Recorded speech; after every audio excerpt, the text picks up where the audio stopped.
Pemeriksaan polisi dalam kasus tewasnya Brigadir Nofriansyah Yosua Huta Barat di rumah dinas Irjen Verdi Sambo memasuki babak baru.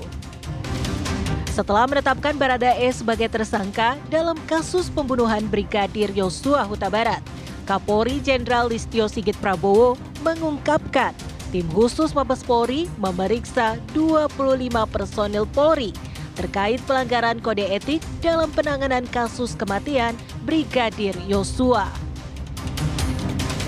Polri juga tengah memeriksa Irjen Polisi Verdi Sambo. Bahkan mulai Sabtu kemarin, Kadif Humas Polri Irjen Dedi Prasetyo mengungkapkan Irjen Pol Verdi Sambo diduga melakukan pelanggaran kode etik karena dinilai tidak profesional saat dilakukannya olah tempat kejadian perkara kasus penembakan Brigadir Yosua. Ketidakprofesionalan tersebut diantaranya adalah pengambilan CCTV dari lokasi kejadian. Dan mantan Kadif Propam Polri tersebut kini ditempatkan di ruang khusus di Makobrimob Kelapa II. Status Irjen Pol Verdi Sambo saat ini dalam pemeriksaan. Pemeriksaan oleh Irsus merupakan pemeriksaan pelanggaran kode etik dan bukan pidana. Sementara itu, Richard Eliezer alias Baradae telah berganti pengacara.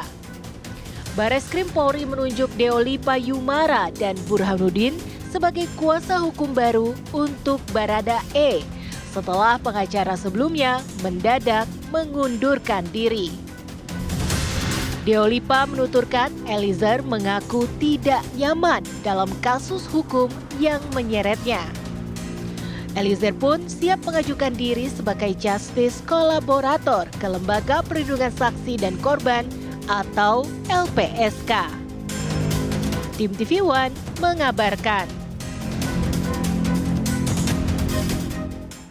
Baradae adalah kunci jika kemudian ia menjadi justice kolaborator, memberikan keterangan dengan sejujur-jujurnya, membuka semua fakta apa yang terjadi di balik peristiwa ini, maka semua hal akan menjadi terang benderang. Kami akan membahas mengenai hal ini bersama Pak Kudri Sitompul yang sudah ada di studio bersama saya selaku ahli hukum pidana. Assalamualaikum warahmatullahi wabarakatuh. Selamat malam. Selamat malam Pak para Kudri. pemirsa, Mbak Baik, Putri. selain Pak Kudri yang hadir langsung di studio, kita juga sudah bersama dengan 3 narasumber lainnya yang bergabung untuk bisa berbincang-bincang dengan kami dalam perjumpaan ini melalui Zoom ataupun juga dari tempat mereka masing-masing. Yang pertama adalah ada Bang Deolipa Yukara selaku kuasa hukum Baradae. Ini merupakan kuasa hukum yang baru Baradae. Selamat malam Bang Deo. Selamat malam, ini saya nggak bisa lihat apa-apa nih. Baik Bang Deolipa, kami bisa dan juga pemirsa bisa melihat Bang Deolipa. Selain Bang Deolipa, kita juga akan dengarkan bagaimana pandangan dari Ketua IPW Pak Sugeng Teguh Santoso. Selamat malam Pak Sugeng, Assalamualaikum warahmatullahi wabarakatuh. Selamat malam Mbak Putri ya. Assalamualaikum warahmatullahi wabarakatuh. Baik, nanti berikutnya kita juga akan dengarkan suara dari Komisioner Kompolnas Bapak Albertus Wahyu Rudanto. Selamat malam Pak Wahyu. Selamat malam Mbak Putri. Baik, yang pertama kita akan mendengarkan terlebih dahulu Bang Deolipa yang mungkin bisa bercerita kepada kami, kepada masyarakat, apa yang akhirnya membuat Baradae ini setelah sekian lama, hampir sebulan kasus ini terjadi, mendapatkan sorotan masyarakat, akhirnya memutuskan untuk menjadi justice kolaborator, untuk membuka semua fakta yang ada. Bang Deo. Ya, saya bicara ya. Ya, silakan Bang Deolipa. Jadi Baradae dalam posisinya sebagai tersangka, kemudian dia akhirnya berpasrah sama Tuhan. Bahasanya ya yang mau terjadi terjadilah. Tapi nggak begitu juga. Akhirnya dia minta perlindungan Tuhan dan kami sama-sama berdoa dengan dia supaya dia dilapangkan hatinya, supaya dia bisa damai. Nah, biasanya orang kalau merasa damai itu akan bicara apa adanya, bicara secara tulus kan. Nah kemarin itu dia berbicara secara tulus dalam proses kita berkomunikasi secara intens, artinya wawancara maupun ngobrol, dia bisa berdamai dengan keadaan dan dia sepakat menceritakan semuanya apa yang terjadi, yang dia tahu, dia lihat, dia dengar, dan yang dia lakukan. Baik, Bang Deo, ini kan masyarakat juga bertanya-tanya, kenapa kemudian baru sekarang memutuskan untuk mencari justice kolaborator atau membuka semuanya? Artinya keterangan yang sebelumnya diberikan bukan adalah keterangan ataupun juga kejadian yang sebenarnya. Begitu, Bang Deo Lipa? Ya, kalau keterangan yang sebelumnya boleh dikatakan keterangan palsu, keterangan omong kosong tidak benar. Tentunya. Yang sebelumnya, karena dia berada di dalam tekanan oleh masa lalu. Tekanan masa lalu apa, Bang Deo? Ya, Maksudnya kan masa lalu di sini adalah? Ya, pada waktu kejadian sama sebelum-sebelumnya rentang 1 bulan atau 1 bulan 2 bulan kan dia di bawah kendali struktural ya, pimpinan kan, sehingga apa kata perintah pimpinan dijalankan. Baik, gitu. Bang Deo mengatakan bahwa di bawah kendali pimpinan secara struktural. Artinya juga yang dimaksud soal tekanan tadi, tekanannya juga diberikan oleh pimpinan, Bang Deo? Ya, tentunya oleh pimpinan dan oleh tangan-tangan yang diwakili oleh pimpinan juga. Pimpinan yang dimaksud di sini pimpinan langsung, yang tepat ada di atasnya langsung, atau pimpinan seperti apa, Bang Deo? Ya, pimpinan utama lah. Masa harus dijelaskan? Tentunya kami ingin semuanya menjadi clear di sini, Bang Deo, sehingga Iya, kemudian betul, kami ingin sekali ketika disebut pimpinan siapa, sehingga bisa didefinisikan oleh Bang Deo begitu. Baik, Ya, Bang Deo. saya nggak Ya, tekanan seperti saya nggak apa bisa ya? mendahului yang memerintahkan. Ya, tekanan seperti apa yang diberikan selama ini, Bang Deo? Ya, tentunya perintah supaya ikutilah skenario yang ada ini supaya nanti kamu aman. Kemudian yang namanya kami pimpinan, ya kamu laksanakanlah perintah dari kami, dan begitu. Pada saat sebenarnya kejadian itu terjadi, apakah Baradae ada di tempat kejadian itu sebenarnya, Bang? Ada. Menjadi saksi melihat langsung, Bang, kejadian itu, atau hanya Dan ada melakukan. sekedar di tempat tapi tidak melihat langsung? Dia kan sudah jadi tersangka, otomatis dia diduga melakukan. Dan memang dalam pernyataannya juga dia melakukan atas perintah. Betul, artinya bahwa yang disebut sebagai memang melakukan, memang betul melakukan. Ya, betul. Makanya dia minta maaf kepada keluarga, kepada semuanya. Baik, Bang, di sini juga dikatakan sempat Abang mengatakan bahwa saat berbincang-bincang Baradae ini mengaku tidak nyaman selama ini. Tidak nyamannya itu apa? Ada di apa, Bang, sebenarnya? Tidak nyaman ini maksudnya? Ya, kita nggak tahu ya tidak nyamannya, tapi tekanan ini kan kadang-kadang dari dia harus bicara apa, dia harus bikin cerita apa, dia harus bertindak apa kan. Ada tekanan, ada perintah dari orang-orang ya yang memang upayanya adalah untuk membuat kasus ini jadi kabur atau malah membuat dia menjadi kambing hitam. Nah, dia kemarin yang ngikutin itu aja.